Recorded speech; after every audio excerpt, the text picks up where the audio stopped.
buhay ng dating Manny Pacquiao. Ipinanganak noong Disyembre 17, 1978 sa Kibawe, Bukidnon, Pilipinas. Pinasok ni Emmanuel Dapidran Pacquiao ang mundo ng walang humpay na paghihirap.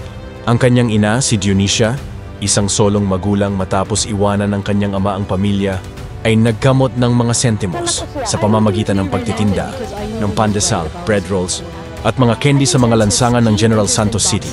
Ang pamilya Pacquiao na may 6 na miyembro ay nanirahan sa isang plywood shack. Ang kanilang gutom ay pari-pareho ng tag-ulan. Sa 12, si Manny ay huminto sa pag-aaral. Tumakas sa bahay upang takasan ang karahasan ng kanyang ama. Natutulog siya sa mga banig ng karton sa palengke sa Maynila, nagtitinda ng sigarilyo at donut sa halagang 10 piso sa isang araw. Gutom, sasabihin niya sa ibang pagkakataon, ang kanyang unang tagapagsanay. Kaibigan kong na-inspired ka kay Manny. Pacquiao, huwag kalimutan mag-subscribe, salamat. Round 1, Fists of Survival. Sa 14, natagpuan siya ng boxing o natagpuan niya ito. Nakita ng isang lokal na coach ang baliw na tinedire na nakikipag-away sa kalye para sa mga barya. Pagsapit ng 16, naging pro siya sa ilalim ng alias na Kid Kulafu.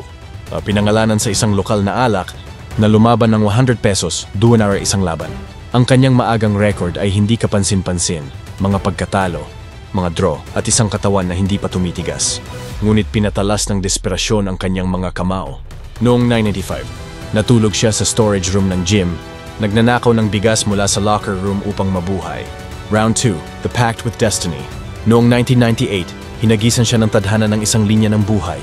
Sa pakikipaglaban para sa WBC flyweight title sa Thailand, si Pacquiao, isang huling minutong kapalit, ay ginulat ang mundo sa pamamagitan ng pag-knockout ng kampiyon na si Chachay sa Sakul. Ang $2,000 na pitaka ay parang isang kapalaran. Ipinadala niya ang kalahati sa kanyang ina, hindi alam na ito ang unang tusok sa isang alamat. Ngunit nagsimula ang tunay na pag-akyat nang makilala niya si Freddie Roach noong 2001. Si Roach, isang grizzled trainer na may Parkinson's, ay nakakita ng isang bagyo sa anyo ng tao. Sa wildcard gym ng Hollywood, ang kaguluhan sa southpaw ni Manny ay napino sa kasiningan. Mag-spar siya ng 12 rounds.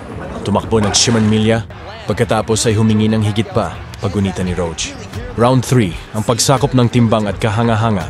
Ang karera ni Pacquiao ay naging demolition tour sa mga weight class. 2003, nilipol si Marco Antonio Barrera, ang Mexican legend.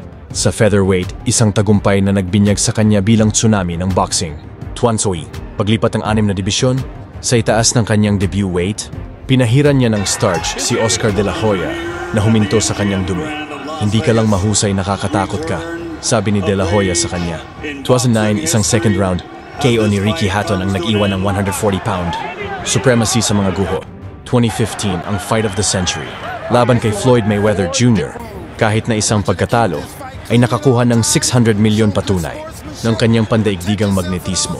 Siya ang naging tanging 8-division world champion, isang gawang nakaukit sa pantheon ng boxing. Round 4, The Nation's Pulse. Sa Pilipinas, ang mga laban ni Pacquiao ay mga sakramento. Ang mga rate ng krimen ay bumagsak sa 0 sa panahon ng kanyang mga labanan.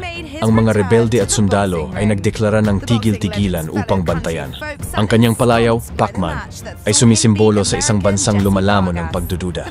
Ngunit ang kasikatan ng katanyagan ay naglantad ng mga bitak, mga utang sa pagsusugal, mga labanan sa buwis, at mga bulong ng pagtataksil. Hinarap niya sila ng pampublikong pagsisisi. Ang kanyang pananampalatayang ebanghelikal ay isang kumpas. Round 5, Politika at Kabalintunaan. Noong 2010, ipinagpalit niya ang mga guwantes para sa pamamahala. Nahalal sa Kongreso bilang kinatawan ng Sarangani. Kinukutya ng mga kritiko. Ang isang boksingero ay hindi maaaring gumawa ng batas. Ngunit si Manny, kailanman ang brawler, ay nagtaguyod ng pangangalagang pangkalusugan, pabahay at tulong sa kahirapan. Noong 2016, naging senador na siya na nagsusulong ng libreng edukasyon sa kolehiyo at kaluwagan sa COVID-19. Ngunit nabugbog siya ng politika. Ang kanyang mga pahayag What did I wrong is just comparing the people to animals, but you know what I'm telling is the truth. I mean, I'm just telling what the Bible says. We believe God, and then we should honor the word of God. Mga pahayag na anti-LGBTQ+ ay umani ng galit sa buong mundo, at ang kanyang 2022 na bid sa pagkapangulo ay gumuho matapos matalo sa eleksyon ng kalaban niyang si Bongbong Marcos. Dumating ang 2024, filing of candidacy para sa election. 2025, ang dating malupit na kritiko ng mga Marcos ay naging kaalyado ng Marcos at napasama pa ito sa senatorial slate ng Bagong Pilipinas. Umani ng batikos ng mga citizens si Manny Pacquiao dahil sa palipat-lipat nito ng partido. Round 6, The Heart Beyond the Ring. Ang pamana ni Pacquiao ay lumalampas sa mga titulo. Nagtayo siya ng 1,000 tahanan para sa mahihirap, pinunduhan ang mga ospital, at nag-donate ng milyon-milyon ng hindi nagpapakilala. Lalaban ako dahil alam ko kung ano ang pakiramdam ng mga walang laman na bulsa, sabi niya. Maging ang kanyang mga bisyo, billiards, basketball. Mula nang naging pastor sa isang religious group ay nagbago na si Manny Pacquiao at iniwan ang mga bisyo, nakakasira sa kanyang buhay. Final bell, the immortal. Nagretiro noong 2021 na may 62-82 record. Umalis si Pacquiao bilang huling bayani ng boxing. Ang kanyang kwento, isang haiku ng gutom, kamao, at pagtubos, ay umaalingaw-ngaw sa mga slum ng Maynila at higit pa. Ngayon sinasanay niya ang mga batang mandirigma, nangangaral sa mga simbahan, at nangangarap ng Olympic gold para sa Pilipinas. Sa itong bansa kung 20% ang namumuhay sa kahirapan, si Manny Pacquiao ay nananatiling isang kabalintunaan, isang may depektong santo, isang milyonaryo na kumakain ng instant noodles, isang senador na nagsisianino pa rin sa mga pasilyo ng Senado. Ang kanyang buhay ay bumubulong ng isang katotohanan na minsan niyang sinigaw sa ring. Ang pinakadakilang mga tagumpay ay hindi na panalunan ng mga kamao, ngunit sa pagtanggi na manatili. Epilogue, nang tanungin kung ano ang gusto niyang iukit sa kanyang lapida, ngumiti si Manny. Nakipaglaban siya, 2 salita para sa isang tao, na naging symphony ang kaligtasan at nagturo sa mundo na kahit ang tadhana ay dumudugo.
Through all this, be intentional about your personal development. Invest in yourself so that you can invest in other people. Si Manny Pacquiao po, narito sa iyong harapan, ipinanganak na mahirap.